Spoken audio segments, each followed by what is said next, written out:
soleil noir. Tes rayons m'atteignent de façon soudaine et mon drone, soleil noir. Tu n'attends pas l'aurore pour sévir encore. Et c'est là.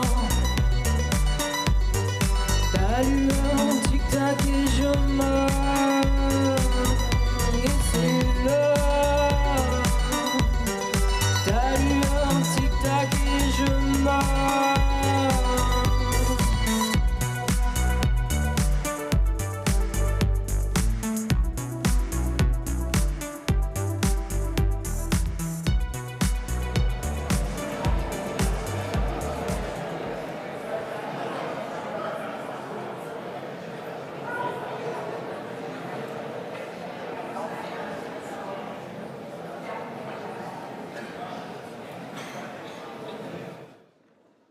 A network of networks. www. Online. The internet. Physical touch made digital. We communicate, create, and transform. Gone from opening encyclopedias to typing into a search bar, society has been empowered.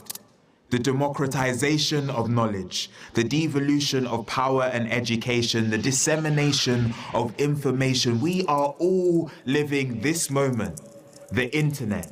And yet, not everything is a bed of roses. Turn over this gleaming rock and you'll see there are insects thriving in the dark. The internet empowered society, but it eats away at the fabric of it too. Disinformation, hate speech, political polarization exasperated, extremism assisted, peace and community undermined the internet. A truly incredible human creation, however, not without its drawbacks. The hand that feeds you is the same one to choke you. Anonymity fosters freedom, freedom of expression. Anonymity fosters freedom, freedom to abuse. Single voices resonate through the entire earth because of the internet. Ask Greta, speak to Malala. Single voices resonate through the entire earth because of the internet. Fake news spreads 6 times more quickly than the truth. The hand that feeds you is the same one to choke you. So what are we going to do? How do we move towards an internet for trust? We have been given a great power. With great power comes great responsibility, and this is a room full of heroes. I'm like Sway. I don't have the answers. No one person does, but in this room, we can find guidance towards the public good. It's time to take a seat, be slow to speak, and quick to listen. One of the few guarantees of this conference is that we won't all agree. Still, human rights are our common ground, and a common ground is the perfect place to build. I know you've brought your brains with you. Make sure you have your hearts too. It's time to move towards an internet for trust. Let's see what we can do.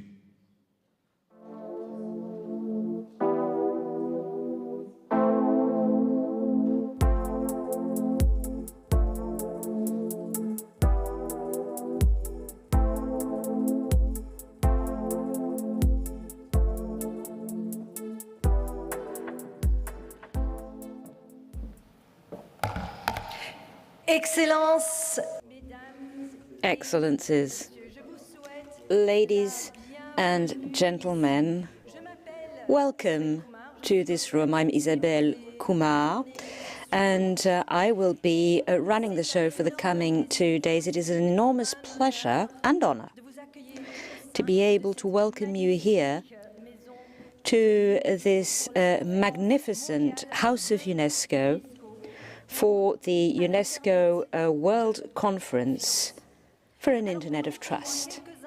So allow me to take a few moments with you here on the subject that gathers us today.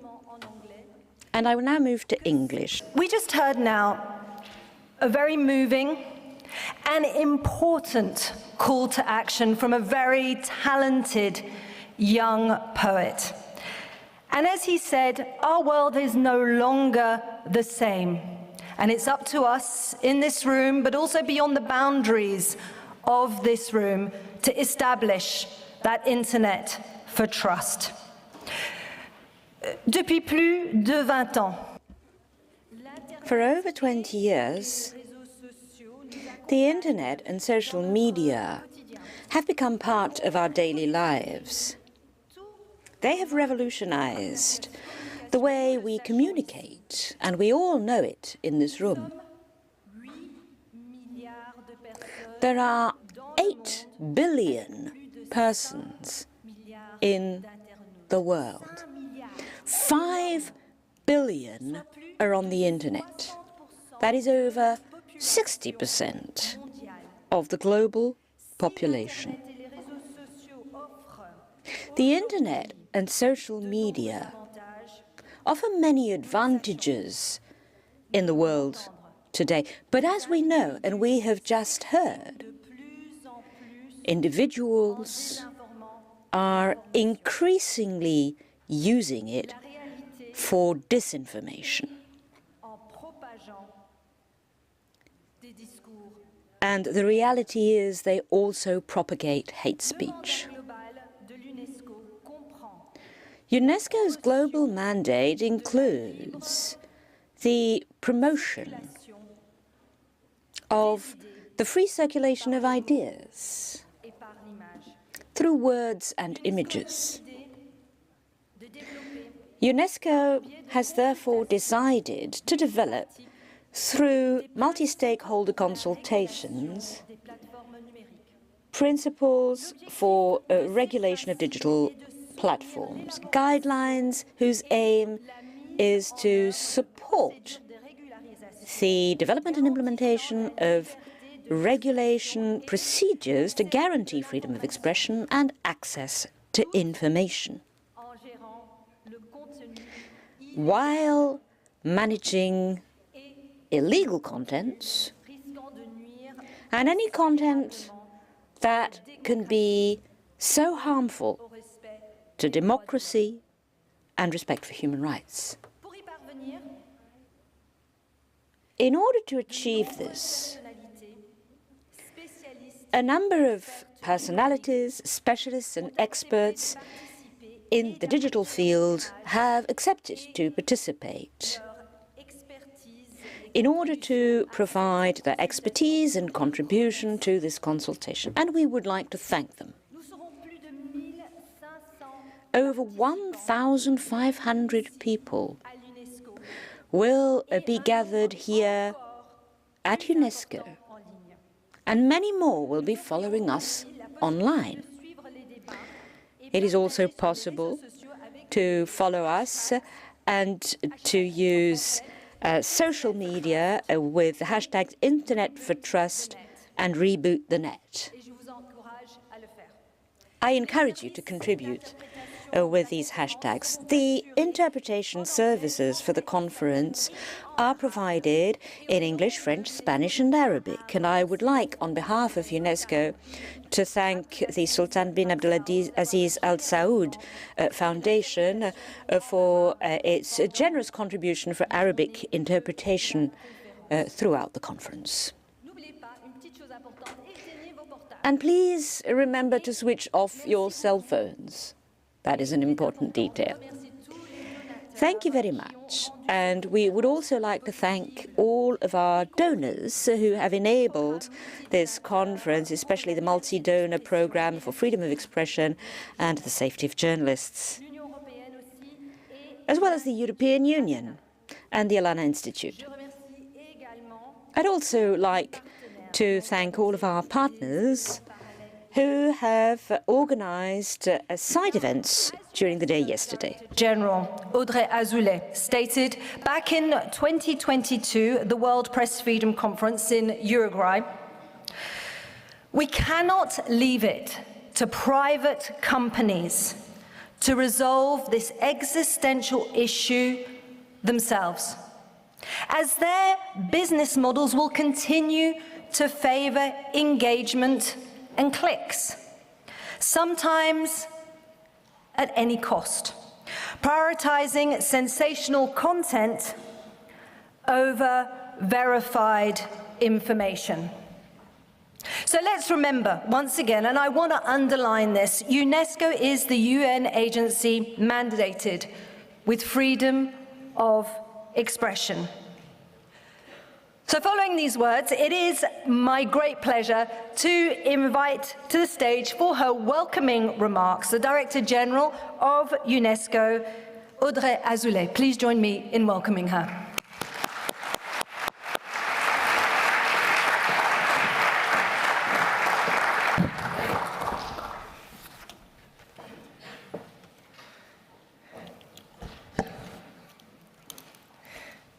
Mesdames et Messieurs les Ministers, Mr. President of the General Conference of UNESCO, Madam Chairperson of the Executive Board of UNESCO, dear Maria Ressa, Nobel Prize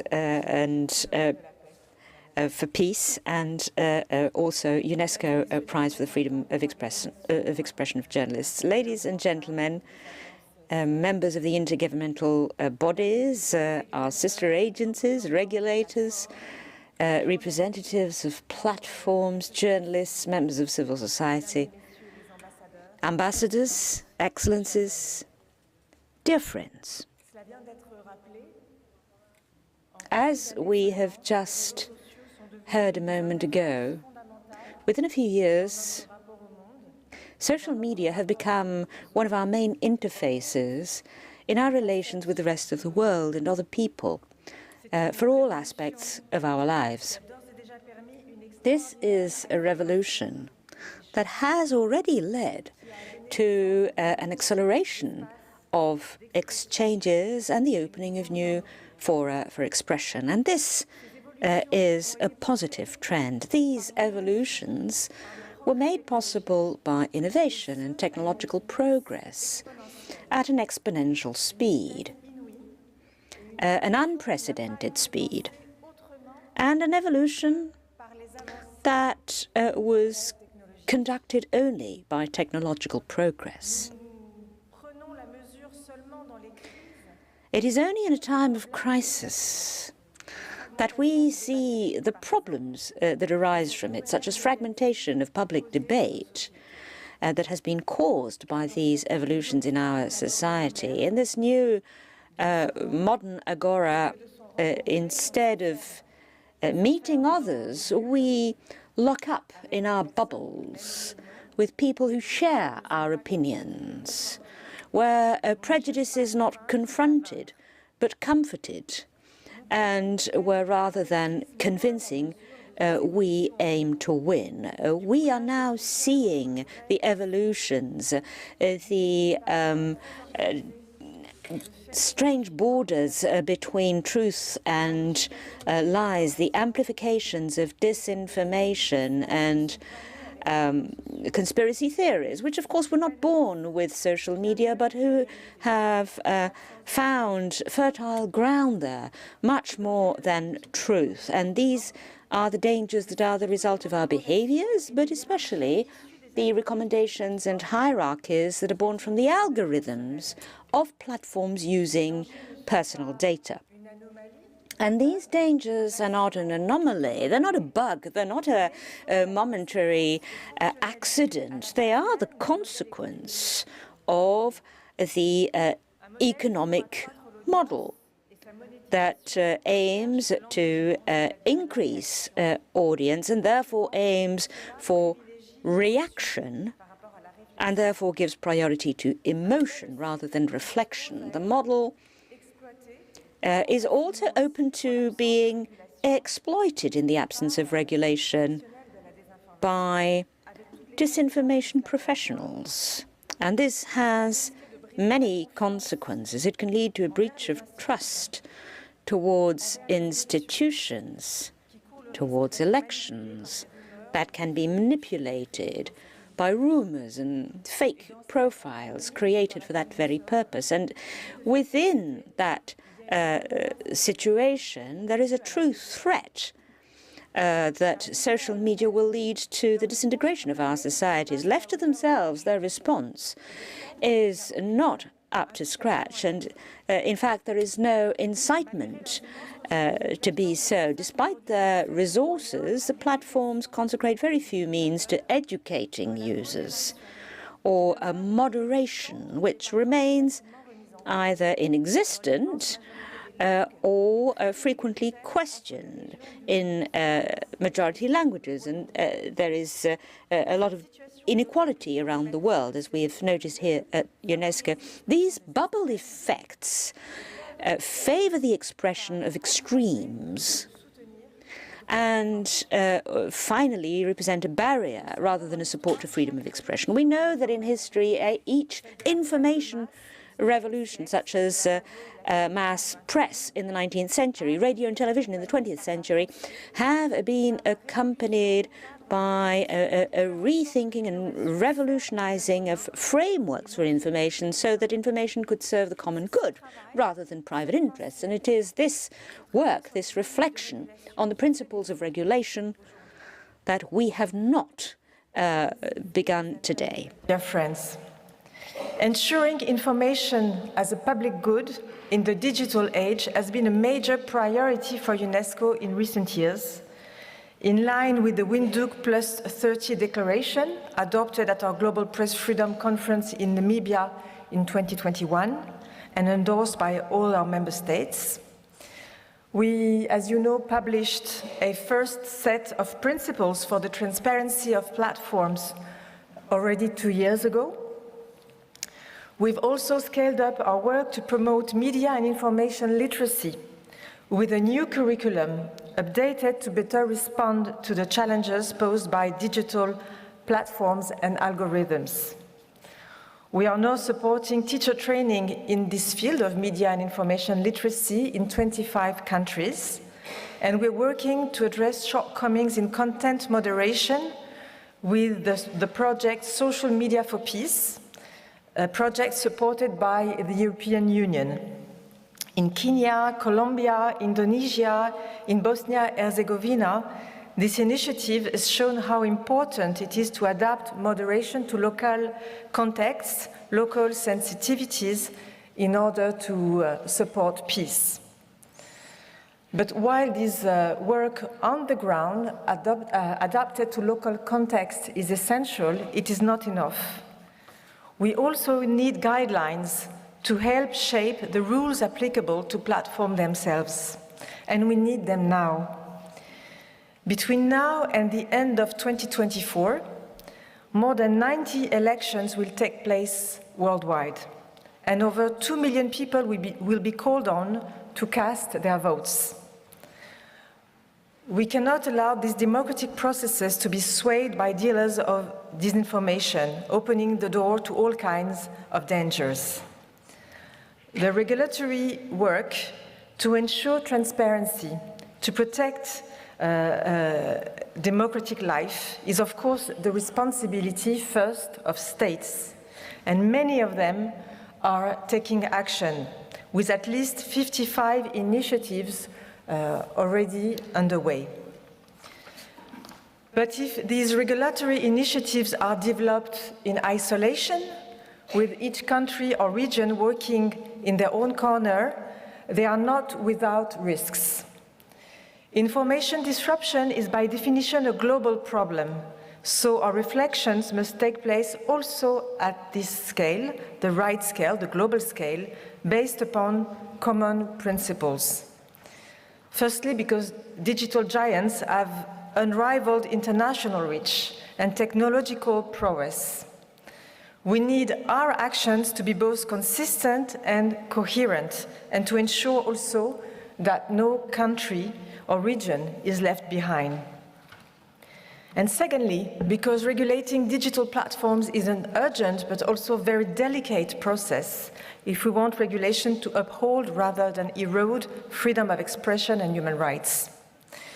If we do not think of solutions built around these rights, we leave the field open to dangerous incursions on freedoms. This conference has been organized so that this fundamental global discussion can take place. We are very happy that so many of you have responded to our call: government representatives, regulators, digital platforms, civil society. I would like to thank especially President Lula of Brazil and Prime Minister Jakobsdóttir of Iceland for their messages, which we will hear shortly. I also very much welcome the presence of special rapporteurs on freedom of expression from major intergovernmental organizations. We are here to listen to you, for we need all the voices, all the expertise, all the point of views, if we are to rise to this complex but essential challenge. UNESCO is proud to lead these discussions here, building on our universal vocation, our ability to gather all actors around a single table, and building on our long experience supporting cooperation and providing guidance for broadcasting regulators and press councils around the world. Together, we will continue this dialogue so that it can lead to appropriate guidelines on transparency, on accountability, and other principles. Then our goal will be to put them into practice, assisting our member states in this regard, just as we have done with communication and media laws for many decades now. And we will also continue to be a space for dialogue, including dialogue between regulators, to exchange best practices and to promote better international coordination, the necessity of which is all I think, too clear today. Pour conclure, as a conclusion, ladies and gentlemen, excellencies, each of us has experienced the way in which these digital platforms has changed the way we interact with others. It is by fully understanding the technological revolution that we can ensure it does not go against human rights, freedom of expression and democracy, so that information remains a common good. And we must now together reflect and act. Thank you very much for your attention, and I wish you a very lively and fruitful discussions over these 2 days. Have a good conference.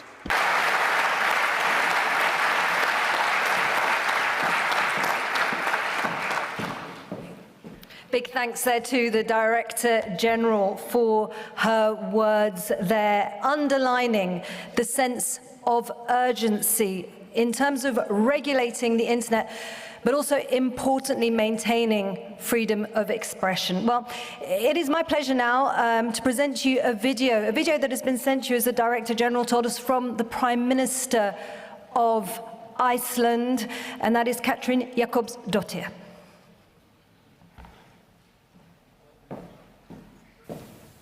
Cher Audrey, distinguished audience, I am delighted to be with you here today virtually to address this very important issue. This issue is closely tied to the founding mandate of UNESCO to protect the free flow of information, both word and images, and for UNESCO to serve as a laboratory of ideas. Today, few things impact our minds more than the information we get through our digital devices, brought to us by algorithms. The huge changes we are seeing in how we get our information are neither the first or the last ones of their kind. When written language replaced spoken language, and when printing presses replaced manuscript writers, the power structures of societies were inevitably affected. The medium is the message has never been more relevant, now when we are in the middle of the digital transformation. It presents great opportunities, both economically and in challenging fields, such as environmental issues and in healthcare. The internet and social media have enabled people, both within local communities and across borders worldwide, to connect in a way we have not seen before. And this has often been a force for great positive change. These tools have given people a voice and agency, given marginalized groups ways to seek their rights, to get their issues on the political agenda. But at the same time, the internet and social media can be a dangerous place. Hate speech has driven people into despair, and online harassment has ruined lives. We also know that vulnerable people have been radicalized through internet communities. It's also been notable how women, including politicians and public figures, are targeted with threats and sexual harassment. Here, the goal clearly seems to be silence them and diminish their power. This is in line with tendencies we've seen before, when traditional power structures change and a wider group gets influence, the backlash against these changes becomes real. We must always fight against such tendencies, safeguarding the progress we have made towards a more equal and just world. The online harassment and violence against journalists, not least women journalists, poses a threat to media freedom globally. Deliberate spread of false information in order to undermine democracy presents a grave danger to all of us. In the past couple of years, we have witnessed two of the world's largest democracies question the integrity of elections, risking the peaceful transition of power due to the spread of disinformation online. Algorithms can create large divides within communities, and this can create deeper discord in our public discourse, harm democratic processes, affect elections, and undermine the institutions we rely on to run our societies. Discussions such as the ones we are having now in Paris are immensely important, and I want to thank UNESCO for organizing this impressive multi-stakeholder gathering. This topic is one of the most important ones for the health of our societies and the future of international relations. It's important to figure out a common set of guidelines on how to regulate this digital space. Technology cannot be misused to suppress people, to survey or harass, or to shut down the internet. We need to ensure that new technologies serve the people, that they strengthen democratic processes and human rights, instead of undermining basic principles and values. And the impact of artificial intelligence on our societies is unquestionable and is a growing issue we must take seriously. And UNESCO's important human rights-based recommendation on the ethics of AI responds to that reality. If these innovative technologies are to increase our common good, we need to ensure fair and equal accessibility. Accessibility of AI for indigenous and small language groups can be critical for their future viability. In Iceland, we face this challenge, and it has been a priority of my government to make sure that new technologies are and will be available in Icelandic, the language on which our cultural heritage is founded and we use to communicate. We need to make the digital space a safe space for our children. And this is an integral part of the media legislation we are preparing to propose in Iceland, and the guidelines we are discussing here will be an important part of the upcoming debate in Iceland on this legislation. Moreover, we've been doing comprehensive work on how to counter hate speech, and I will present a resolution to the Icelandic Parliament on that shortly.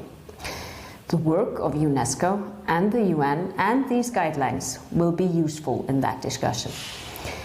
We are also working on ways to counter the spread of disinformation during electoral periods. For this, the guidelines will also be useful.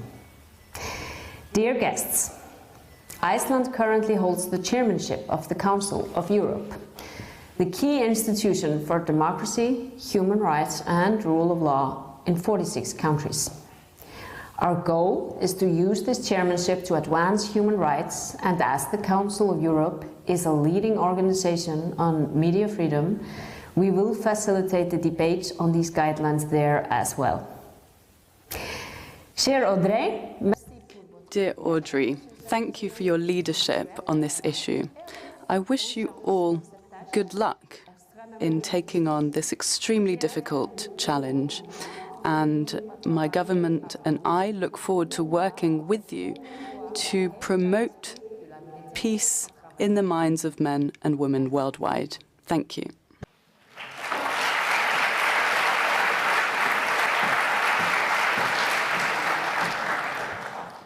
An important message there from the Prime Minister of Ireland, highlighting the importance, obviously, of the digital space, but also its potential for discord, for division, making it dangerous for our children, for us today.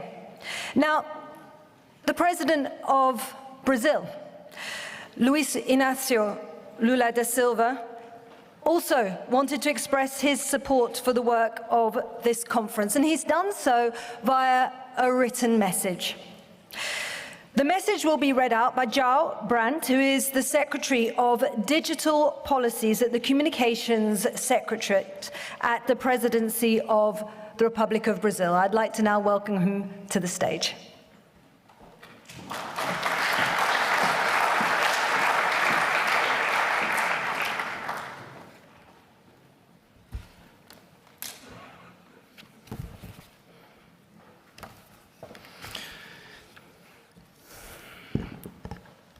Your Excellency, Ms. Audrey Azoulay, Director General of UNESCO, Your Excellency, Ambassador Santiago Mourão, Permanent Delegate of Brazil to UNESCO, and President of the 41st General Conference of UNESCO, Your Excellency, Ambassador Tamara Siamashvili, Permanent Delegate of the Republic of Serbia to UNESCO, and Chairperson of the Executive Board of UNESCO. Your Excellency, Minister Luiz Roberto Barroso of the Supreme Federal Court of Brazil, Ms. Maria Ressa, CEO of Rappler and Nobel Peace Prize laureate. Your Excellency, Ms. Director General, I would like to thank you for the invitation to attend this global conference by UNESCO held in Paris between the 22nd and 23rd of February 2023. Digital platforms in their different modalities are a fundamental part of our day-to-day lives. They define the way we communicate, how we relate to other people, and consume products and services. The development of the internet has brought extraordinary accomplishments to the global economy and to our societies. Digital platforms have helped to promote and disseminate knowledge. They facilitate trade, they increase productivity, they broaden the offer of services and the flow of information. These benefits, nevertheless, are distributed in an unequal manner between people of different levels of income, broadening social inequality. The digital environment caused the concentration of market and power in the hands of few companies and countries.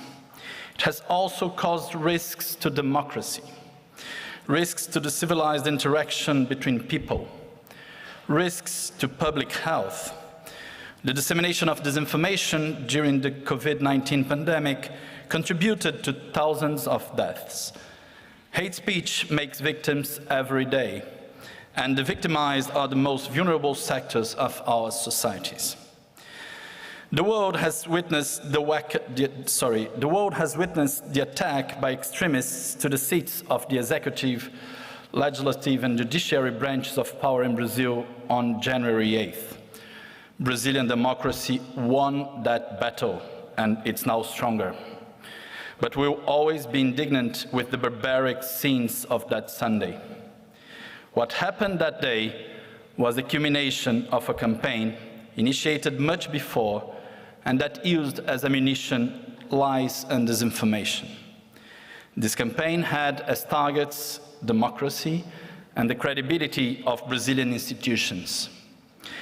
To a large extent, this campaign was nurtured, organized, and disseminated through several digital platforms and messaging apps. It used the same method used to generate acts of violence elsewhere in the world. These must stop. The international community needs from now on to work to give effective answers to these challenging questions of our times. We need balance. On the one hand, it's necessary to guarantee the exercise of individual freedom of expression, a fundamental human right.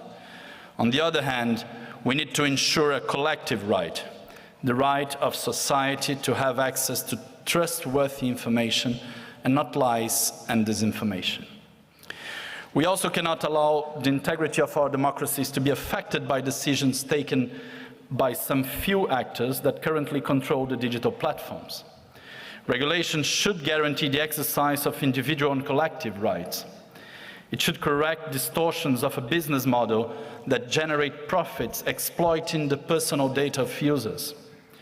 To be more efficient, digital platforms regulation should be designed with transparency and social participation.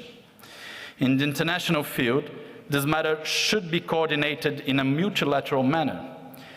The debating process spearheaded by UNESCO, I'm sure, will be useful in the construction of a plural and transparent dialogue, a process that will involve governments, experts, and the civil society. Concurrently, we should work to reduce digital gaps and promote the autonomy of developing countries in the digital realm. We need to guarantee access to the internet for all, stimulate education, and the necessary skills for an active and conscious participation of our citizens in the digital world. Developing countries should be capable of acting in a sovereign manner in the data economy as agents and not only as exporters or passive content consumers. This UNESCO conference is the beginning of this debate and not its final stop. I'm sure that Brazil will be able to contribute in a significant manner to the construction of a fairer and more balanced digital environment based in transparent and democratic governance structures. I take this opportunity to renew my assurance of our highest esteem and consideration. Signed by Luiz Inácio Lula da Silva, President of the Federative Republic of Brazil. Thank you.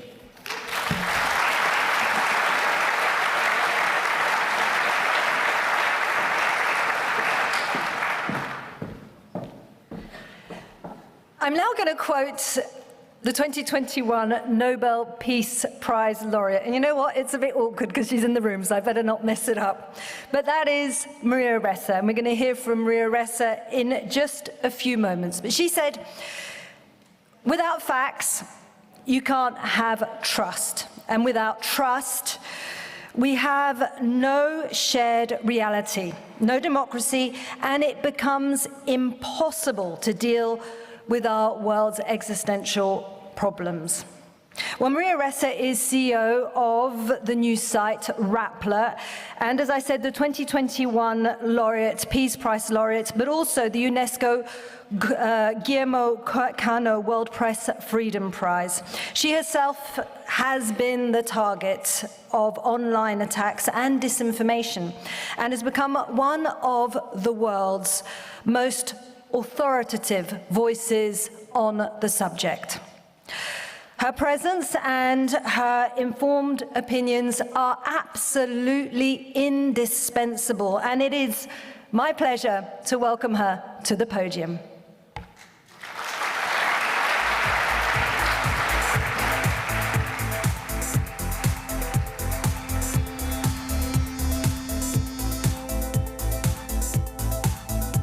Wow. Thank you. Thank you so much, from Brazil to Iceland to Audrey Azoulay here in UNESCO. It is so wonderful to be here. And the first thing I have to say is to so many people in the audience, thank you so much for all your work over the last few years. I don't think I'd be standing in front of you without your support. To UNESCO, to the Hold the Line Coalition, to so many friends here. But here's the thing, there's so many more like me, so many more who struggle every day just to do their jobs. The quote, without facts, you can't have truth. Without truth, you can't have trust. Without these three, we have no shared reality. We cannot solve any problem. We have no democracy. That's evidence-based, data-based. So I will quickly show it to you, and then I hope this will help power our discussions in the next 2 days. I've been up front in the Nobel lecture. I said, it's time to reform or revoke Section 230. And that is because impunity must stop. Let me take this apart, right? Please pull up. It is a battle for facts, but let's start with the data. Justice Brandeis said, the way to fight hate speech is with more speech. No longer. It's a different world. It's like we're speaking a different language. This is data. This is algorithms. You heard this from Audrey's speech today, right? But think about it like this. How did we go from the world we knew to the world where we are today? It's going from an Excel sheet of data to big data. It's going from thinking through one word at a time to AI, to natural language processing, GPT-3 that takes every word and punches 1.7 billion permutations of what the next word can be. It is a very, very different world where free speech is used to pound free speech. This I know in person. 90 hate messages per hour meant to stop me from doing my job. So that change of scale, right? Here's that, let me just summarize all of this. And I apologize to folks at UNESCO who have seen this 10 million times, because I keep saying I feel like Cassandra and Sisyphus combined since 2016. New gatekeepers, from journalists to technology. From news organizations, which are held accountable, you can hold us accountable. We are transparent. We make a mistake, we correct it. To technology, which is in the dark. What principles guide it? Let me quickly tell you what those principles are. So the very first thing in 2014 was just when we saw it, content was separated from distribution. That's a big shift, because now you can do the best journalism, you can have the best content. NGOs, UNESCO, the UN considered one of those, won't get us wide distribution as an influencer. I mean, you'll hear it in the panel, right? And why? Because let's talk values. The UN was set up with these principles, the Universal Declaration of Human Rights that we signed to. But what if this is the value today? You go to your kid and say, hey, lie, I'll reward you. Lie all the time, I'll keep rewarding you. That's the fundamental design of the social media platforms that now connect all of us. Why? It's embedded in a model that we now call a business model called surveillance capitalism. We didn't get that name until 2019 from Shoshana Zuboff. And why lies? Why do lies spread faster? The second one, MIT study from 2018, we felt it in 2016 in the Philippines. For some reason, facts are really boring. And the lies, especially when laced with fear, with anger, with hate, with tribalism, us against them, they spread. It's like throwing a lit match into kindling. That's a fact. Lies spread faster than facts. So if you raise your family telling them to lie, what kind of people do they become? Pull it out, right? That's the incentive structure. When that is the beginning of our incentive structure, we live in the upside down. I always go to Stranger Things, you know, the upside down. This is where we are. It's yucky, covered with yuck, deceptively familiar, but you know, we have to somehow turn it right side up. In your hands, turn it right side up, because our communication systems today are insidiously manipulating us. It is a behavior modification system. This term, A/B testing. Imagine if a drug company came in and said, hey, you're A, let's test drug A. You, drug B. Oh, drug A, you guys died, sorry. That's what's happening to our minds, to our emotions, because the greatest problem we face, and a biologist actually said this, E.O. Wilson, he said, the greatest crisis we face are our Paleolithic emotions, our medieval institutions, and our godlike technology. Very, very different, right? So what kinds of things do we put into a law? Because in the end, the way we deal with this is a long-term education, medium-term legislation. Short-term, we're defenseless. It is just us, and I'll show you how we can handle it. But all of these things come into play. Data privacy, antitrust, user safety, and content moderation is the end of the cascading failure. At dinner the other night, I was saying, when we focus only on content moderation, it's like there's a polluted river, and we take a glass, we scoop out the water, we clean up the water, and then dump it back in the river. What we have to do is go all the way to the factory polluting the river, shut it down, and then resuscitate the river. Right? That's the challenge in front of us. I'll show you from my experience, and I apologize to those who have seen this. In 2016, we came out with a Weaponization of the Internet series. We showed how 26 fake accounts can influence up to 3 million others. It's cheap, it's easy, and the incentive structure is lies. Lies spread at least 6 times faster than really boring facts. I feel sorry for anyone in government. I feel sorry for any woman in the public sphere. In the Philippines in 2017, women were attacked at least 10 times more than men. And the end goal, well, here's what happened to me in 2016, 90 hate messages per hour. But it wasn't quantified until I began to get pummeled with things like, what they do is they look for your weaknesses. So what we did, our only defense, it's a blessing and a curse when you get targeted because you see all the attacks. So we gathered the data. This is the first network in 2017 that attacked me, attacked opposition politicians, attacked women. And it was so systematic, it was broken down by demographics. What attacks did I get? Things like this. My gender, my color, anything that will make you ashamed, right? Fearful, because the goal is to make you opt out. And then when I didn't, then it came out like this. This is the day I was convicted.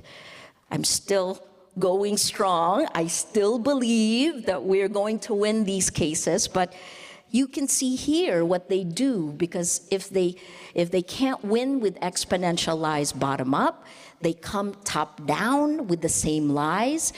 That's, if they still can't win, the weaponization of social media, the weaponization of the law, then they look for your weakest points.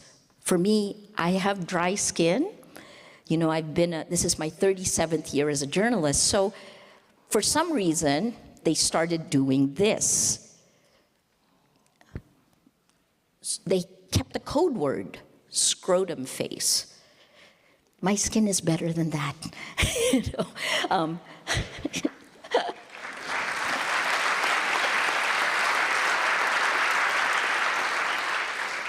But this is dehumanization, and it isn't just happening to me. The end goal of things like this leads to real-world violence. Online violence is real-world violence. So it took months for Facebook to take this stuff out. And then they did things like this. Every time there's an award or there's a film or there's anything, the Guillermo Cano World Press Freedom Prize, I got pummeled for that. They made my skin look worse, and then they're kind of funny. Scrotum face gets added on. And then if the social media platforms begin to take this out, they're still there, but when they take it out, they then code word it, right? This isn't just happening to me. What doesn't kill you makes you stronger. Nietzsche was right. UNESCO in 2021, thank you, along with the International Center for Journalists, came out with this. A study, Julie Passetti did the chilling global trend in online violence against women journalists. The first time outside of Rappler where we began to see data and stats. 73% of women journalists have been attacked. And move it beyond women journalists. Women researchers are opting out, especially those working on disinformation. Women politicians are opting out precisely because they get attacked, right? Of the 73%, 25% received threats of physical violence, and of that, 20% have turned into real-world violence, right? Attacked or abused offline. But here's the thing, for me, at least in this one, ICFJ and UNESCO took almost 500,000 attacks, and they went through. What were the goals? 60% were meant to tear down my credibility. Thank you, thanks to you, it didn't work. But there are many Filipinos who believe it. So these are some of the things that wind up happening when you're trying to do your job. The other 40% was meant to tear down my spirit. It didn't work either. It's like waving a red flag for a bull, in front of a bull for me. But again, if you look at forbidden stories, the attacks on women are off the scale. It is sending, if you were vulnerable before, LGBTQ+, women, these are attacked even more. Okay, so I still don't have, okay, I have 2 minutes. So this is the last part, right? Like information warfare. That's not even in a lot of the documents we come out with. And yet, geopolitical power is exploiting this. They can go from, forget the nation states. They go to the cellular level, to the weaknesses of our biology, to your fears. And they crack it open. This is why Black Lives Matter in the United States was attacked on both sides in 2016. And the goal was not to make you believe one thing, it was to tear it apart. It was to make you distrust everything. Because if you can't trust, you can't move. There are 3 layers: personal, that's psychological. The second layer is sociological, groups behave differently. The third layer is the part that there's not much study done on this. It is actually our evolution, right? When our brains are literally being rewired, when we are pumped full of dopamine. There are studies that are out now that show this. When toxic sludge pumps through each of us to keep us scrolling, making a lot of money for the tech companies, but tearing down any sense of meaning for this high school generation today, for Gen Z, right? Think about the impact on your kids. And finally, the last one, going back to what Audrey said. She said there are at least 90 elections up to 2024. 2024, I always say it's the last 2 minutes of democracy, because there will be a tipping point. What's happened when the information ecosystem's incentive structure rewards the lies, rewards anger, fear, us against them, is that you wind up electing illiberal leaders democratically, they crumble institutions from within, and they don't stay in their own countries. They ally together. The Shanghai Cooperation Organization, set up by China and Russia, last year brought in Iran, Myanmar, Turkey, tech and economics, right? So the last part is, how can you have integrity of elections if you don't have integrity of facts? That's the geopolitical shift we're in. So the last chunk is, please, don't just think about Russia invading Ukraine. Please think about that too, though. But that's conventional warfare. In the Nobel lecture, I said, this is an individual battle for facts, for integrity, for values. It is up to you each of us on social media, don't get lost in this. Stand up, draw the line, where on this side you're good, and this side you're evil. It's that clear. The Universal Declaration of Human Rights is very clear. I'll end it with this. This is what we did in the Philippines, because I don't want to leave you depressed. There's a solution. First, find the right solution legislatively, because we are not protected. There are no building codes. Right now, I know we're in a building that followed building codes. We are not protected. There's no consumer protection. There is no protection of people on this technology, and it is going to get worse. So what we did is, if it's education long-term, legislation medium-term, please move faster. Short-term, it is just us. And so what we did in the Philippines is this whole of society approach with a data pipeline. And I'm running out of time. I've had my 2 minutes. So I want to, please, 4 layers, right? News, fact-checking, they're really boring. Fact checks. The second layer is the mesh. Civil society groups, NGOs, human rights activists, businesses, church, whose task was to share those boring fact checks and add emotion. And we found that inspiration spreads as fast as anger. Inspiration. You are all leaders here.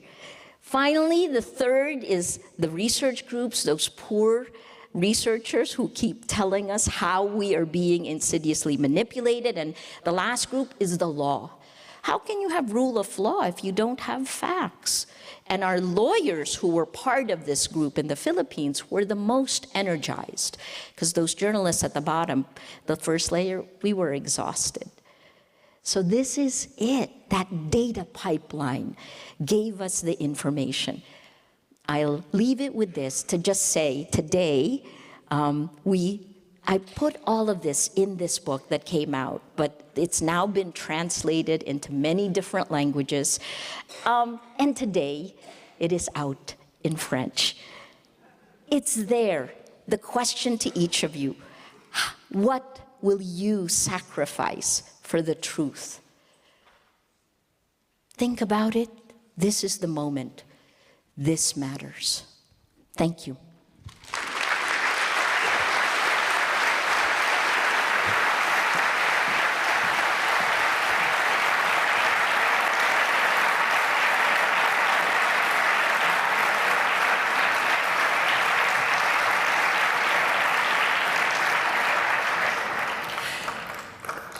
Thanks so much, Maria. As you can hear that applause, you can see how much your words were appreciated. I now have an apology to make, and I'm very sorry, because I think of all things I've been guilty of spreading disinformation. My mouth betrayed me, and I think instead of saying the Prime Minister of Iceland, I said the Prime Minister of Ireland. Clearly, Katrín Jakobsdóttir is the Prime Minister of Iceland. It is my great pleasure, though, now to move straight on from that and give the floor to Mr. Taufik Jelassi. Now, he is the Assistant Director General of Communication and Information at UNESCO, and he is going to explain the overall objective of the consultation.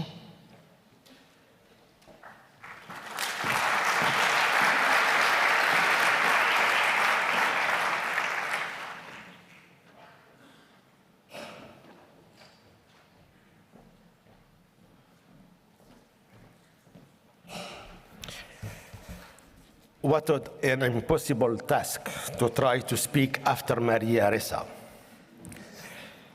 I told Melissa Fleming that I would prefer to give my 3 minutes to Maria to continue sharing with us her reflections, her wisdom, and her personal journey. But now I warn you, are changing styles. This is the UN, the UNESCO style, to read the speech prepared by my team. So please bear with me. Here it goes. Excellencies,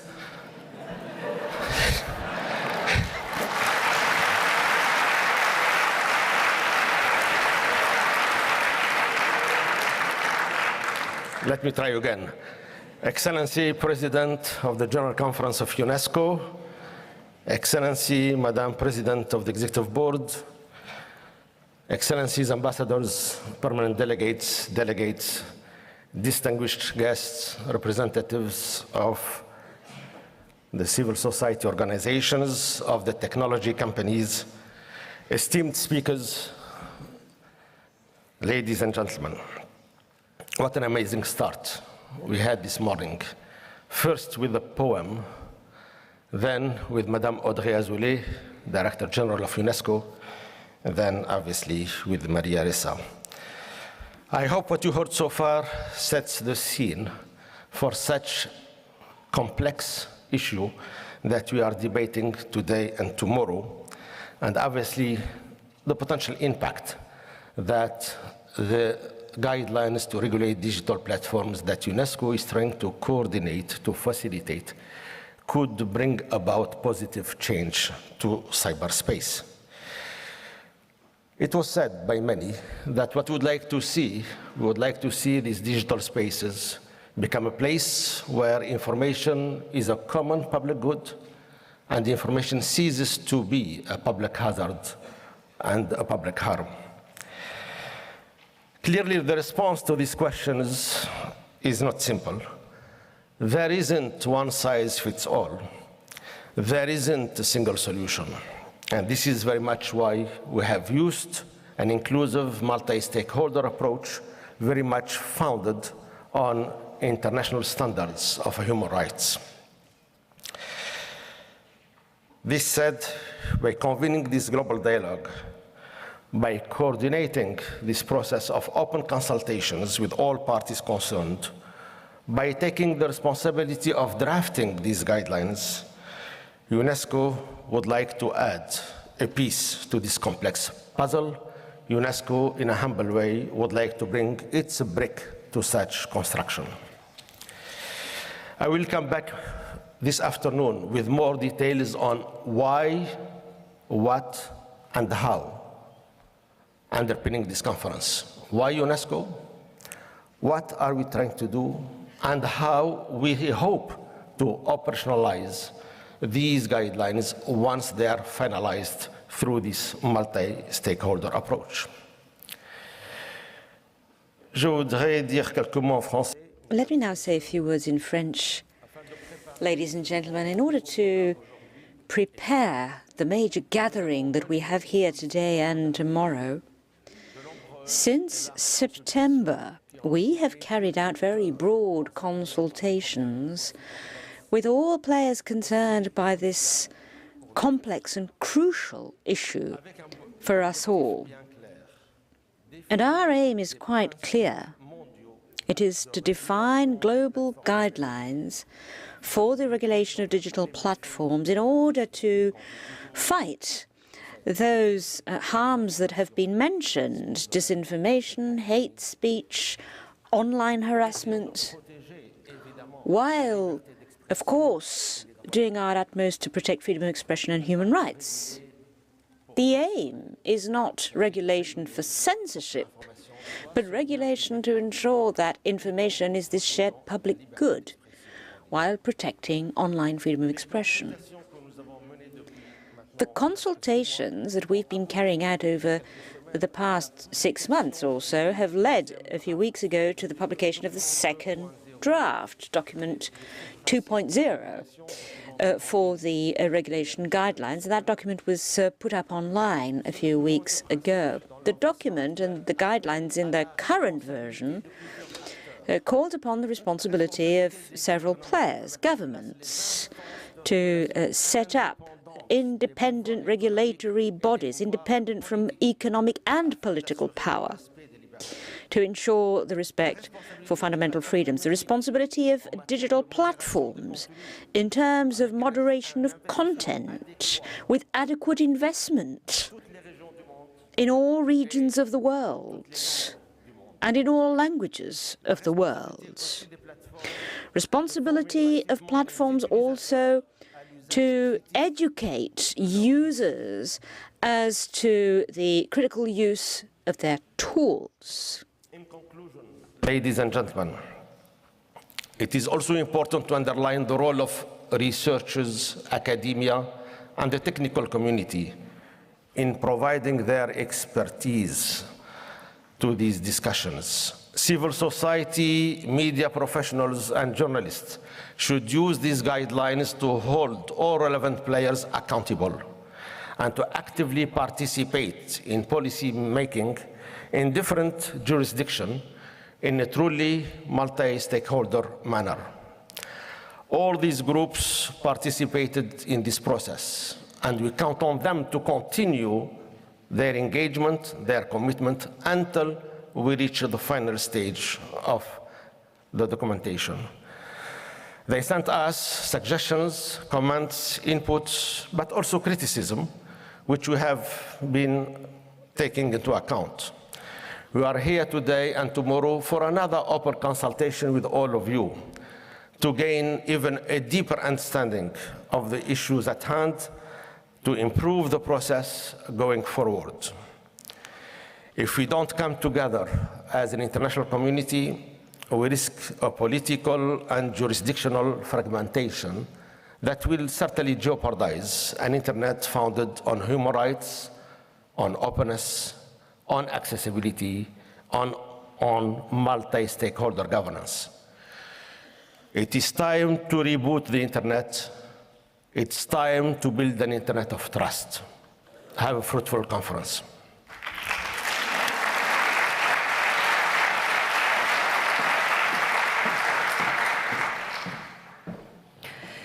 I'm now absolutely delighted to invite to the stage Carol Cadwalder, and she is an investigative journalist and features writer for The Guardian and Observer newspapers, and she is the moderator of our keynote and high-level panel discussion. She is going to be joined by Maria Ressa, who, as we heard, is a journalist, Nobel Prize laureate, and UNESCO Guillermo Cano Prize laureate, along with Melissa Fleming, who is the Undersecretary for Global Communications at the UN, and Felipe Neto, who is a communicator and a digital influencer from Brazil. Do join me in welcoming them.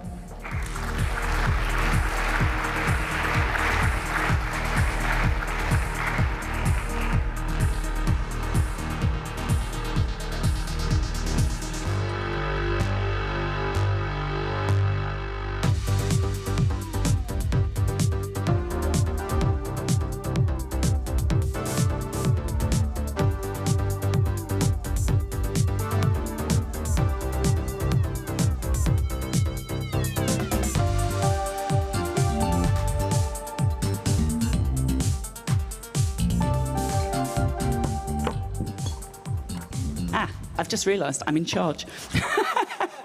That is a scary thought. Thank you so much, UNESCO, for hosting this. It really does feel like a landmark for me, I think, that the United Nations is bringing its focus and attention to these issues, issues which many of us here have been shouting about and trying to raise the alarm for many years. We are on the edge of a precipice, and we now know what the other side of that precipice looks like. We have seen it. It is violent insurrection and it is genocide. That's what lack of regulation looks like.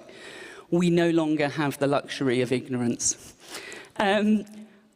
This panel is going to be I think the idea is it's a sort of general and broad-ranging sort of scene setter for the conference and why these issues matter.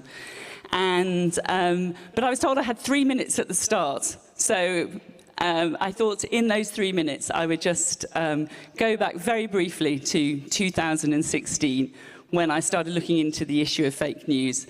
And at that time, we knew a fraction of what we know now. And I was trying to investigate the role of social media in the elections of 2016, and particularly the Brexit referendum, the vote that changed the face not just of Britain, but of Europe. And as a journalist, what I discovered is that I couldn't find out what happened because this election had taken place almost overwhelmingly online, and all of the evidence had vanished. And in Britain, we have highly regulated elections. You have to register every leaflet. You have to account for every penny. And yet we had no idea who had seen what, who had placed those adverts, and who had paid for them. And the astonishing thing is that 7 years on, we still don't know. We still don't have that evidence. Facebook refused to hand it over to the British Parliament, and it's still refusing to. So I think all I will say is, over these 2 days, just bear in mind, you're going to hear from the platforms, you're going to hear many fine words, but we still have no means of accountability and no means actually of doing basic journalism. So I mention that actually because back in 2016, it felt like it was sort of this Orwellian nightmare I was being plunged into. I couldn't believe what I was seeing. And at the end of 2017, I went into Parliament to give evidence. A committee had set up to start looking at these issues. And I just felt this overwhelming sense of relief that the grown-ups had turned up and were now looking at the issue. And I feel a similar emotion actually being here today. I feel a sense of relief. You are the grown-ups. And it is up to you, and I hope will be up to you, to bring about some change. So I just want to come on to this amazing panel. Maria, you've just heard from, with this astonishing keynote. I can't think of a better person to have here and to talk about these issues. She has been on the front line of this war of information and has taken a personal toll, as has her country, the Philippines. Sorry, I just want to quickly, if you don't know Carol Cadwallader, of course, right, she was the Global North representative in the chilling. And what happened, because Carol wasn't really a tech reporter, she pulled a strand and began running after the woman who broke Cambridge Analytica. Team George is just kind of the latest version of that. But that took a huge toll on you, right? We can, so... I know, look, Maria is so much cheerier on these subjects in that way, and I would love to ask you about that personal toll, Maria. I'll just introduce briefly, we have Felipe Neto here, I hope I pronounced that right, who's an extraordinary Brazilian YouTube creator and influencer and now spokesman, essentially, who has spoken out very loudly and prominently about Bolsonaro and the platform's role in inciting hate and violence. He has 44 million subscribers on YouTube, which I can't even get my head round. And we also have Melissa Fleming here, who is the UN, she's the Under-Secretary for Global Communications. And in her previous life, she was a journalist and author until you got a proper job, Melissa. So, but Maria, actually, I thought I'd start with you, and I had a different question in mind, but I think it was so powerful, your presentation, and this terrible, demeaning vilification that you got online. And I just thought it'd be helpful if you could describe how that's, you've told me before how that's, the social media was what enabled then these legal attacks on you, and how the role really that you see Facebook played in that, and has led to the jeopardy which you're still in. Yeah, I mean, my instinct is to turn it around on Carol, because I feel like you've gotten enough of me. But, it's the exploitation of what was once advertising and marketing tools. And they didn't actually take into account how information operations can manipulate. And so, for me, it was you just wake up to it and then you keep doing your job and you have no choice but to be a punching bag. Carol, turn it around on her.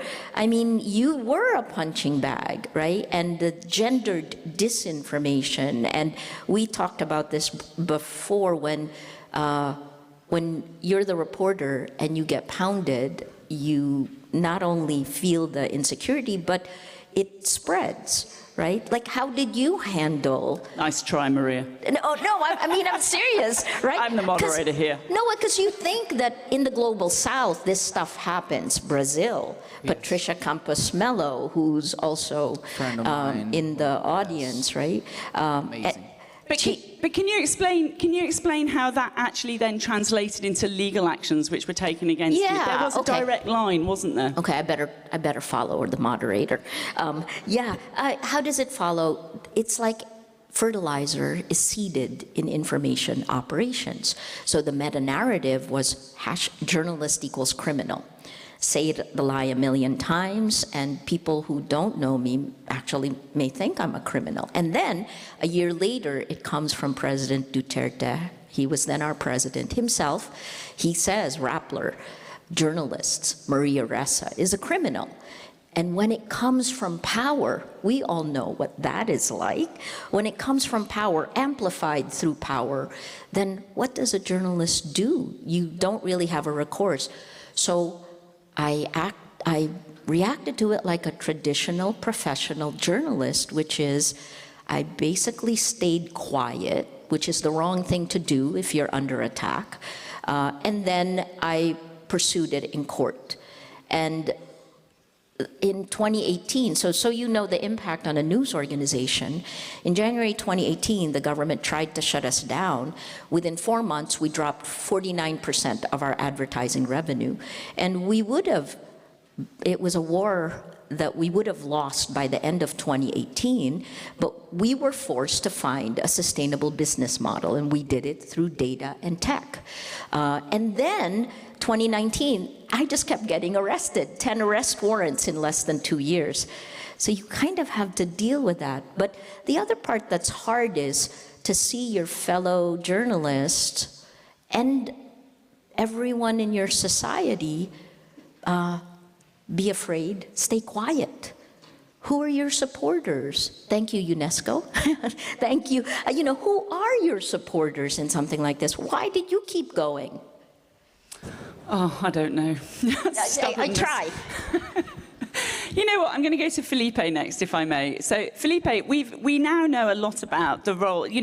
After the terrible violent insurrection in America in January the 6th, Sheryl Sandberg of Facebook stood up. She was interviewed and she said, "Oh, Facebook had nothing to do with this." We now know that's not true. We know that the social media platforms played an integral role in inciting that violence. Except, Felipe, can you tell me, you now in Brazil have had a very similar event. Where do you see the sort of role of the platforms in this? Yeah, absolutely. First of all, Maria, I wish I had you in my life before, because everything that I had to face without the professional journalism inside me, it was really hard. In 2021, I had the police come over to my house, and I was being persecuted by the president, and there was an attempt to arrest me because I called him a genocidal, which he is. And it was a really hard battle to have, especially without any kind of information on how to battle the situation. A few months later, they tried to arrest me because of child corruption. I was accused of child corruption, and that is just impossible to give words what it is, to have people go into your house and with a loud car sound system calling me a pedophile to my neighbors and everyone around. It was all over television, and they used these tactics of war and did everything in their power to discredit me and try to silence me. They did this to a lot of people, Patricia Campos Melo, as you mentioned, and it's still going on. Even though they lost the election, now they're even angrier and trying everything to silence everyone who has reason, at least a little bit. So I'm sorry if I get a little emotional, because it's recent and it's been really hard to fight this. I can't put in words what it is to be called a pedophile. It is just unbearable. I had my followers, though, to fight this, and a lot of people don't. So that's why I created Vero Institute and the institute called Cala a Boca Já Morreu, which in Portuguese means shut up is dead, basically, to defend people who are not in a position of power to defend themselves. So we helped 40 different people that were attacked by the president with the same kind of allegations they did against me. We keep doing this, and we will keep fighting even though we won last election. And from the perspective of the digital influence and what happened, what I discovered is, even though lies spread much faster than facts, as you said, that this is proven, it's 6 times, even more sometimes, there's one thing we can do. There's one thing that works. And that, I just came across it. When in Brazil we have 2 turns, right, of elections. And when we didn't win in the first turn, and we knew we would go to the second turn, I knew it would become a war. And digital platforms, they would use every single lie they could possibly use to discredit Lula and try to win this election and turn it around. So I knew I had these followers and I knew I had to do something, but I didn't know what, because they would use lies and we only have facts. And what we do is we take the lies and we try to explain with links and fonts, like this is where the truth is, just read it. And that's the boring part.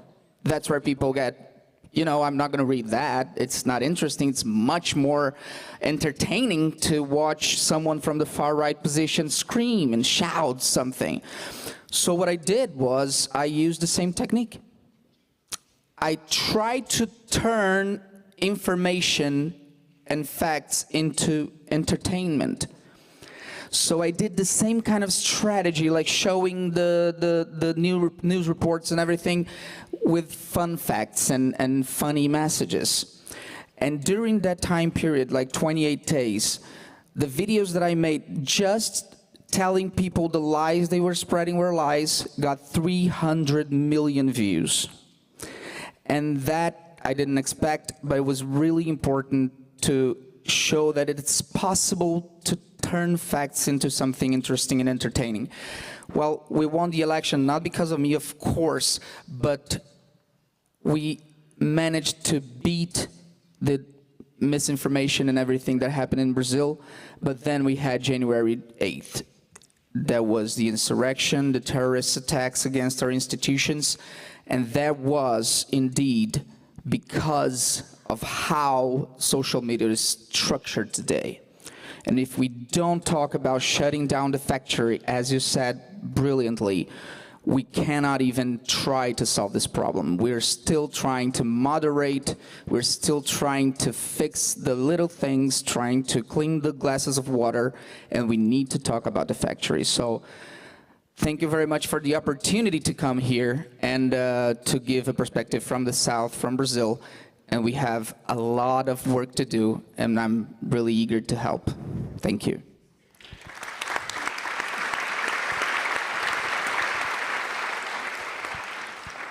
Thanks, Felipe. That was very powerful. And as you say, it's a sort of extraordinary thing to have to deal with. So thank you for being here.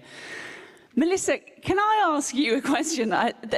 What I would like to know is, and I hope this isn't unfair, but you know, as I said, it feels like this amazing thing. We've got the United Nations; they've turned up, hurrah! Like, you know, the big guns have arrived. What happens now to turn? How do we stop this just being a talking shop? And how do we make sure that what goes on in the next 2 days actually is translated into action? And what's the process for that? Thank you, Carol. But I'd first like to say to Felipe, I think you have more followers combined than all of the UN counts put together. So, I mean, it is a phenomenon, and it's amazing, but I can imagine also the incredible pressure that you have. And we at least have protectors. Also, there are female UN leaders and spokespeople putting themselves out there, including me, who are subjects to hateful attacks. But I think we're most concerned about, and that is what the UN is for, protecting the most vulnerable people on our earth. And this is where I think finally, I mean, you said the grown-ups started to come into the room in 2016. I think, as you'll see from this conference and many of the discussions that are happening also in the UN Secretariat and in our country offices all over the world, I really think also the UN has finally really woken up to this phenomenon. Sometimes it's very personal. For example, we just surveyed our peacekeepers, and 44% said that misinformation, disinformation, and hate speech on social media is impacting their ability to carry out their job. Their job is to keep the peace. We're seeing, I mean, incredible, things circulating that rile up the public, attacks on peacekeepers.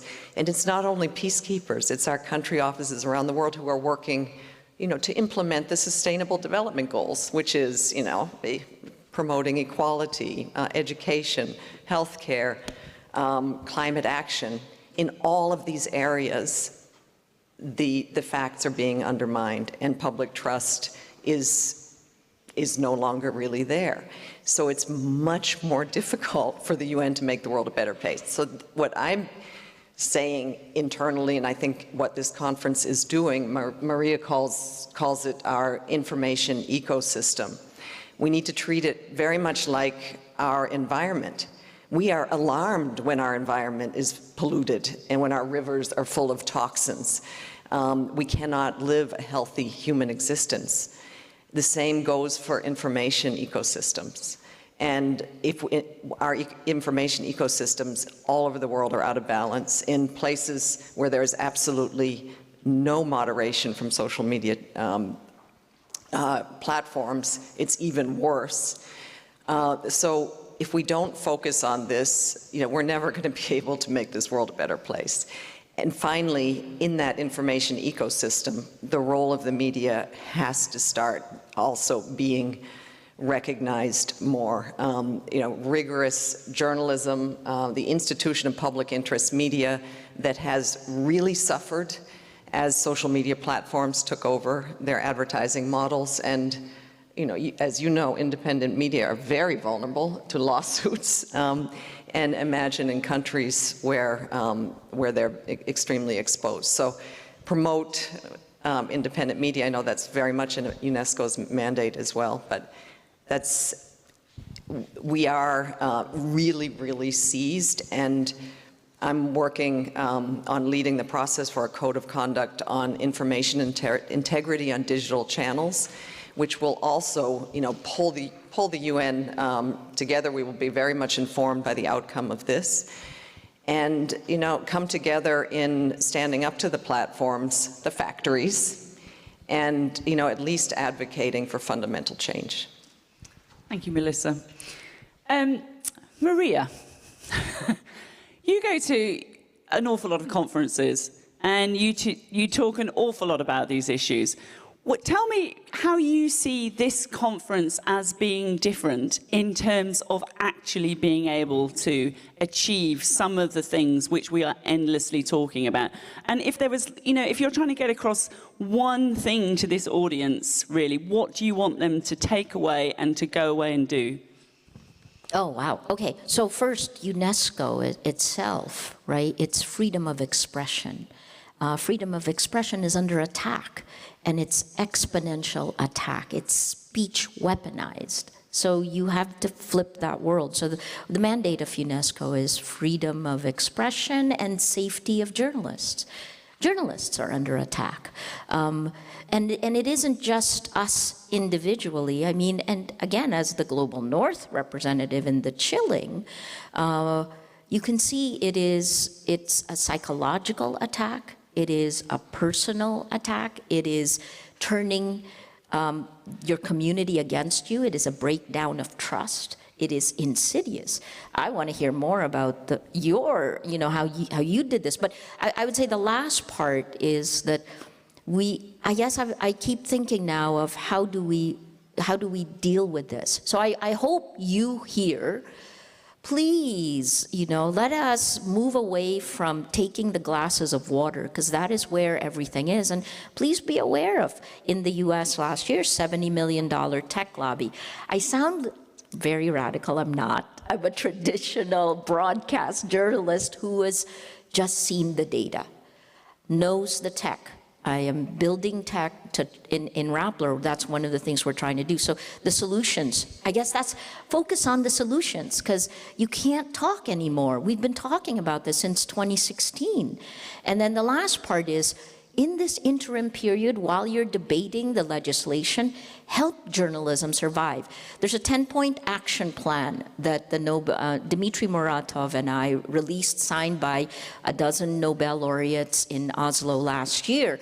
And in this one, we look at 3 buckets. You know, the first one is very simple. Stop surveillance for profit. Shoshana Zuboff compares it to the slave trade.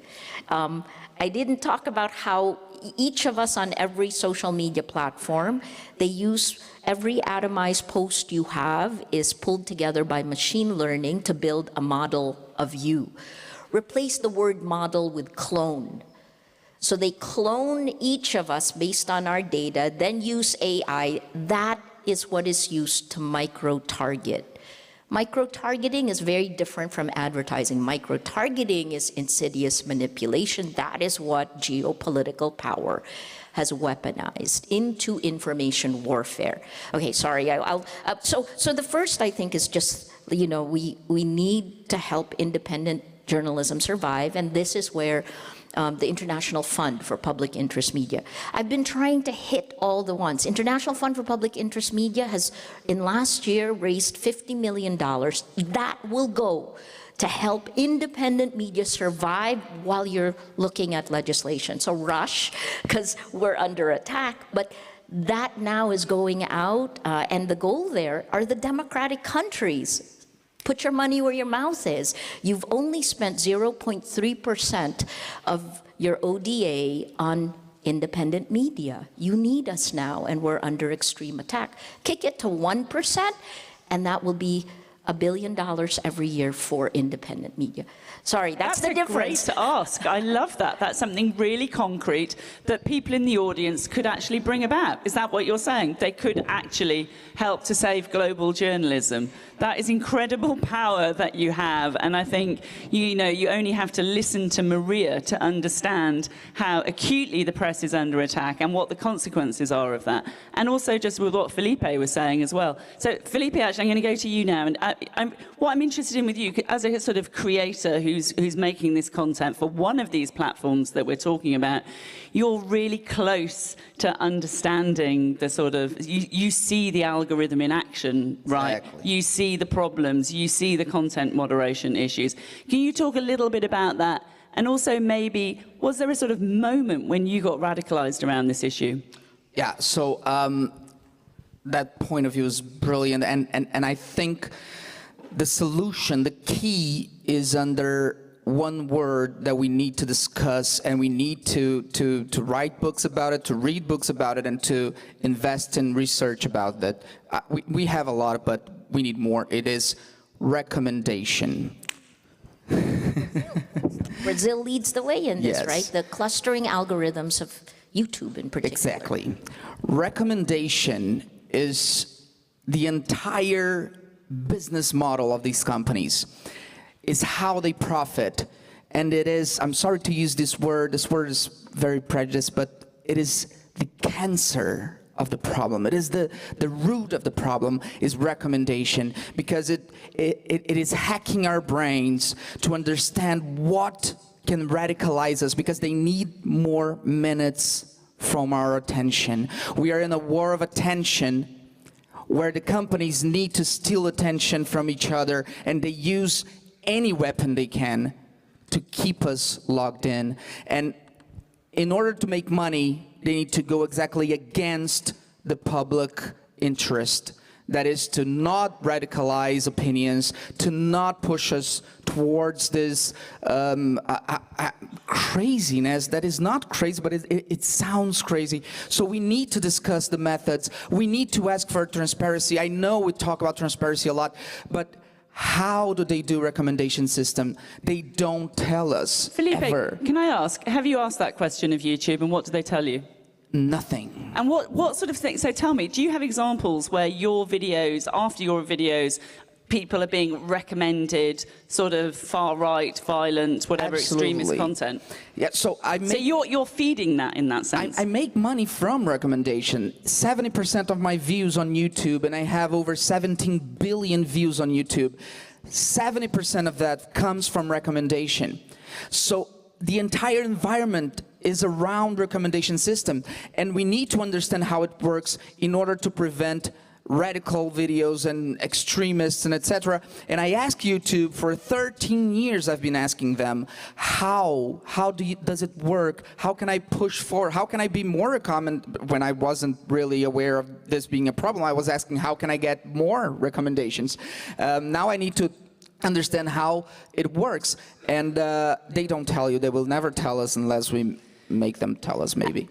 And can I say, I mean, I think this is a real issue, because at conferences like this, we will have people come from the platforms, from Google and Facebook. Google has sent their head of human rights here, who will speak about the company's interests, genuine interest in human rights. But yet, if we're not addressing things like this, those words are meaningless. And I think that you've got to hold that very, their head of recommendation is not here. We're not able to ask them questions. Nobody's able to ask them questions, are they? No, they don't answer to these questions. And what I did was try to hack their own system. So every time I saw, like I said, there's 300 million views. Every time I saw a lie, I used the same keywords to get recommended into the extremists. Right, so when people would watch the extremist videos, I would get recommended. So I use the same target audience to try to hack that system and get inside and talk to people like, this is a lie, and in a funny way give the message. But it's so hard. It is so hard. Sometimes I would get inside the video of a radicalized person and I wouldn't find any counterpoint, any whatsoever, just things that push you forward into that point of view. And we really need to ask these companies, what are you doing, and how can you sleep at night? How can you say you're worried about human rights when you literally use radicalization for profit? This cannot stand. We need to fight radicalization for profit. I want to annotate him and give you a link. So the study that did this in Brazil, it started with Zika and then looked at how the far right and the conspiracy theorists in network clustering algorithms, people who would never have met each other in the real world, will pull together by these clustering algorithms.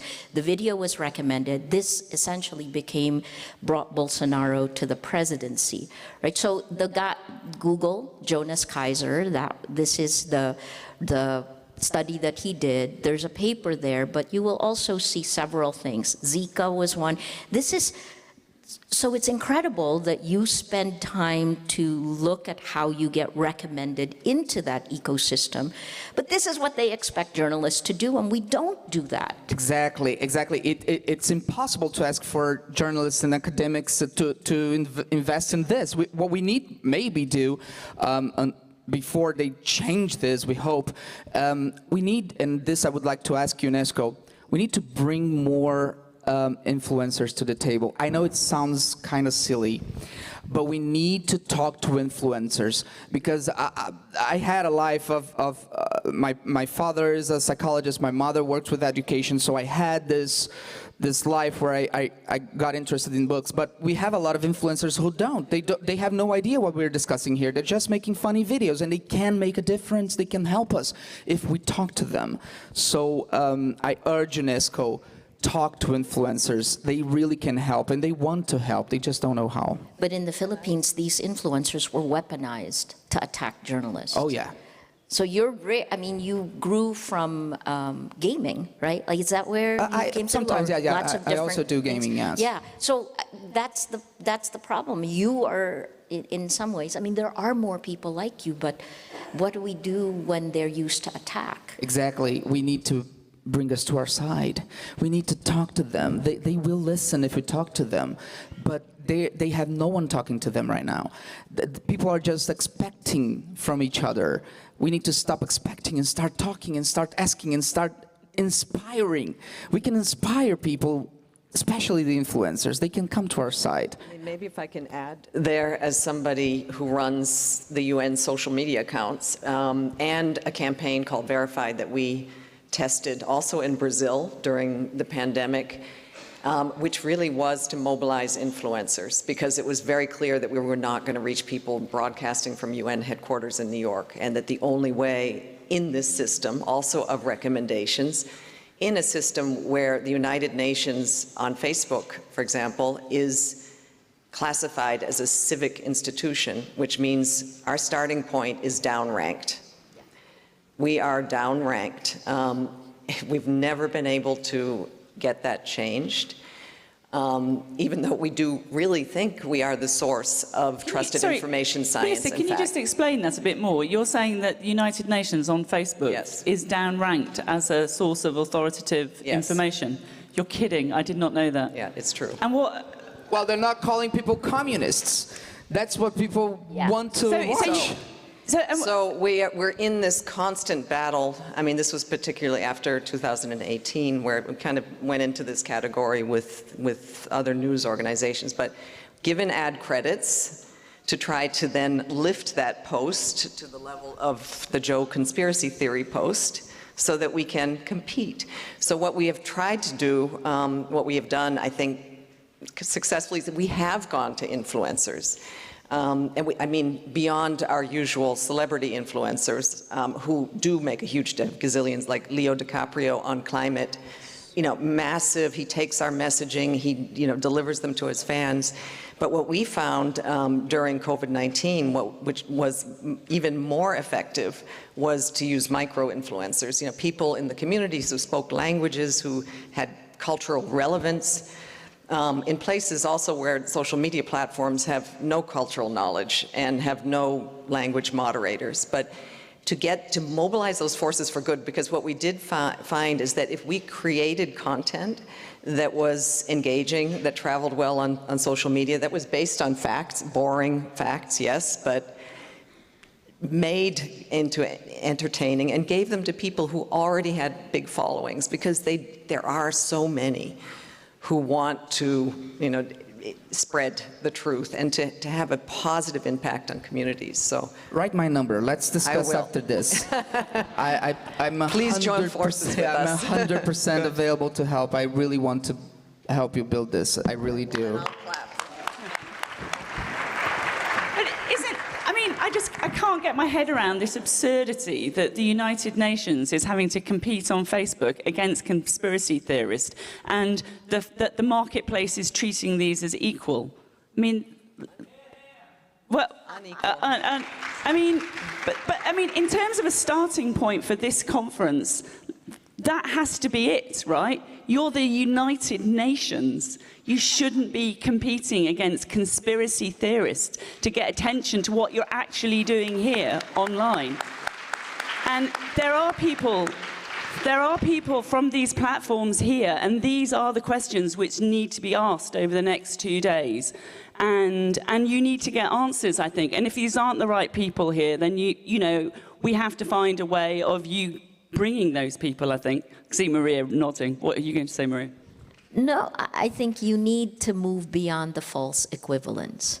So when I was first being attacked and I went to Facebook, and Facebook said, but you're a public figure. Like, that's normal. That's not normal. I think we have to go beyond that this is human nature. It isn't human nature. There's a system, rule of law. And that system has been undermined. Look, we sound like we're against tech. I love tech. I mean, it is critical. We cannot put the genie back in the bottle, but what we do need are guardrails to protect citizens, to protect consumers. It's like a better business bureau. What Felipe was describing is like that Facts First PH pyramid is essentially an influencer marketing campaign for facts. But why do we have to do that? Why does, this is the public good. This is the public sphere. And you need to protect that. And, I guess the difference is, I'll pull it back to something that's very familiar to all of us. When you run a news organization, there's the news organization's own need for money. And then there's the editor, the editor and the journalist, right? Oftentimes they clash. And a good news organization still does the story. I mean, I took the risk to go to jail because I think it's protecting the public sphere. So if you're going to be the gatekeeper, dear tech people, then you have responsibilities. And you in the room must demand that that happen, that there be accountability. Impunity must stop. I want to go to that, actually, Melissa, with that question, which is, I really appreciated what you said about UNESCO, the focus on the victims.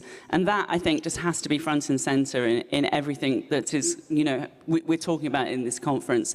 And I think particularly about what happened in Myanmar. And so few people actually understand that that's the genocide in Myanmar.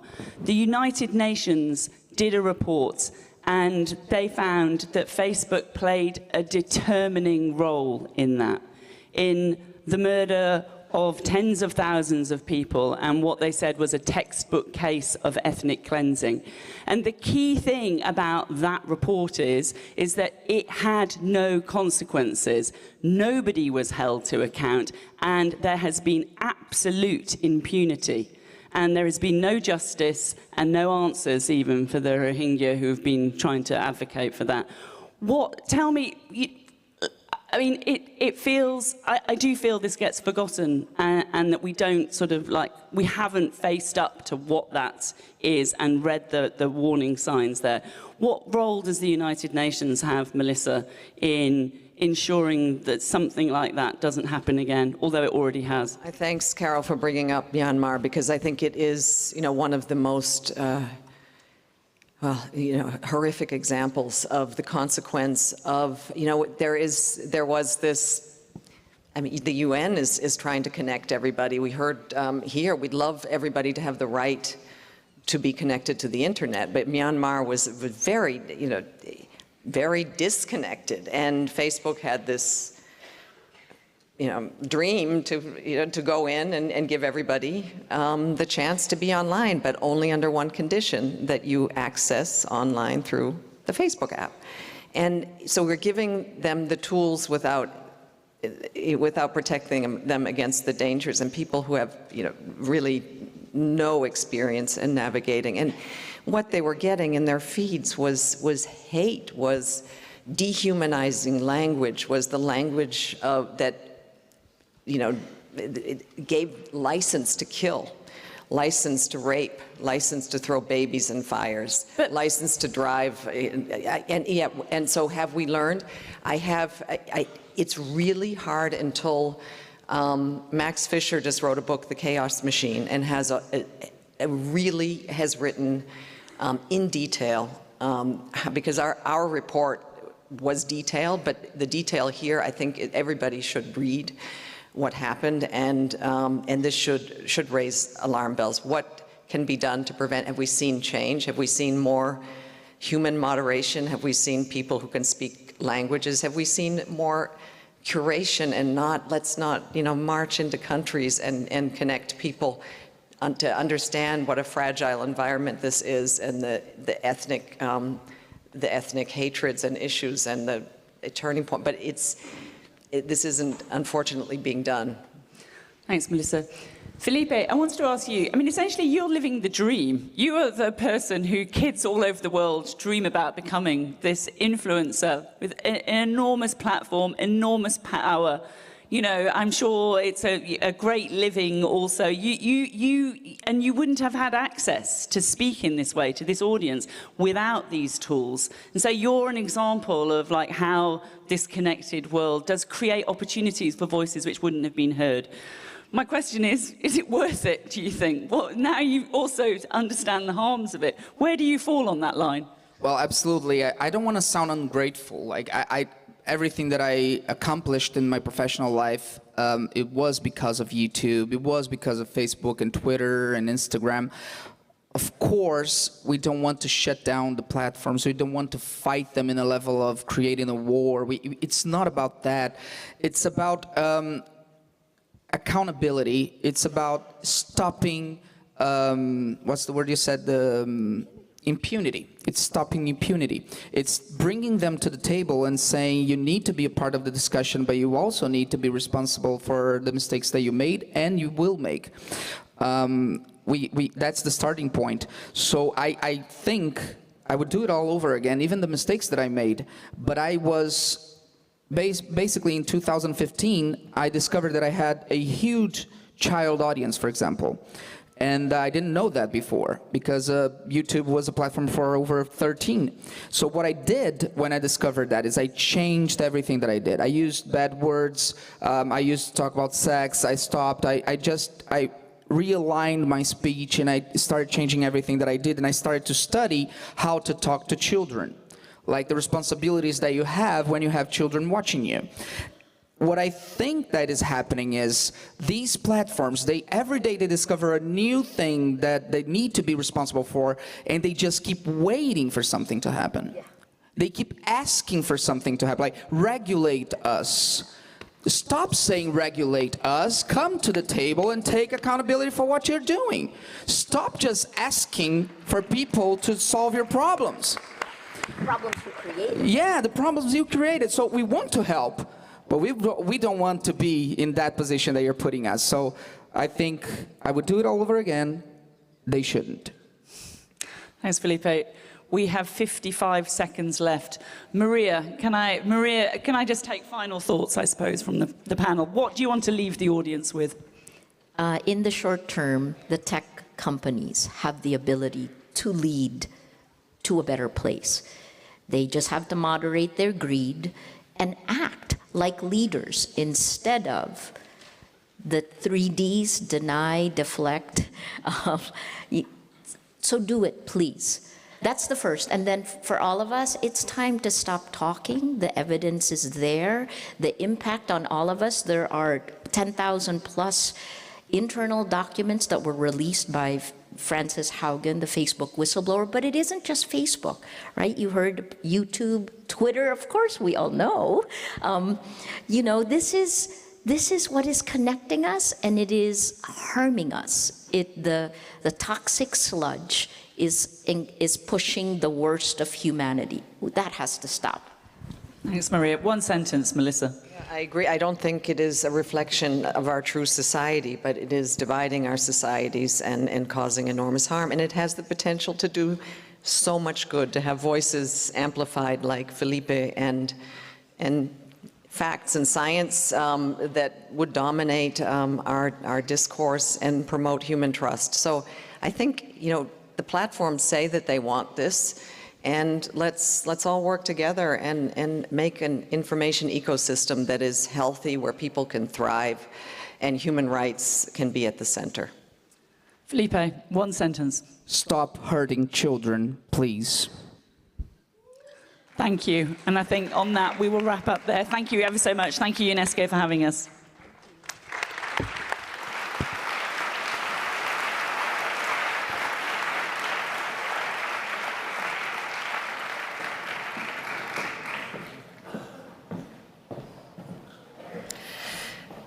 That was chilling, powerful, and thought-provoking. I don't know about you, but at times the hair on the back of my neck was standing up on end, but also a very practical panel. And I applaud Maria, Melissa, Felipe, and Carol.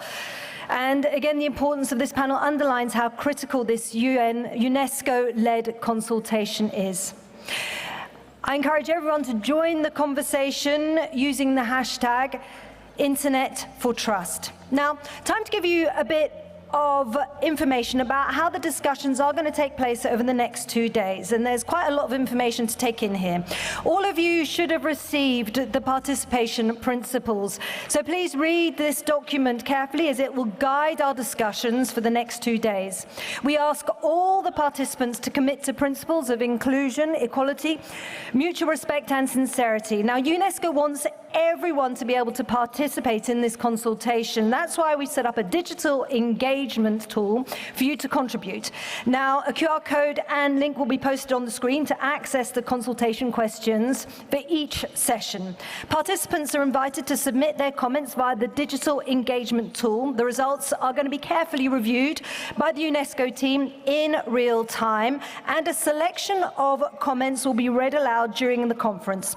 All comments received that conform to the participation guidelines may be shared publicly as part of that consultation process. Now, in order to ensure a multi-stakeholder participation in each of the consultation sessions, the moderator will call for participation from the various stakeholder groups represented in the audience, and that's going to be in person and remotely. Now listen in, because these are the groups, and they're divided as follows. Group 1, there is the public sector, and that's executive, legislative, and judicial branches of government, regulatory bodies, and state entities. Group 2, private sector, that's companies, industry representatives. Group 3, civil society and media. Group 4, that is academic and technical community. Group 5, intergovernmental organizations. In each session, following the panelists' opening remarks, in-person and online audience participants will be invited to respond to questions related to the session, followed by an open invitation to additional perspectives that are missing. Now, for in-person participation, individuals who wish to speak when their stakeholder group is called by the moderator have to raise their hand. The moderator will then choose from different parts of the room, and the microphone will be handed out to you via the ushers. Once the speaker has finished speaking, the moderator will call on the next group. Each in-person participant called upon to intervene will have 2 minutes. 2 minutes to speak. The room is equipped with timers that will allow speakers on stage and in the audience to keep track of that time, and that's really important. At 1 minute 30 seconds, there's going to be an alert jingle. That allows you to know that it's time to start rapping, and at 2 minutes, the microphone will be disabled. It's important that the speakers in the room use the microphone with enough distance from the mouth to allow for simultaneous interpretation. Participants in the remote audience will follow the conference through Zoom. The live stream will also be broadcast online. Microphones and chat functions are disabled. The digital engagement tool will be the primary channel for interaction. And now I'll remind you of this one more time too. Please do not forget to visit the digital tool through the link and using the QR code displayed on the screen and on social media, once again using those hashtags Internet for Trust and Reboot the Net. Internet for Trust and Reboot the Net.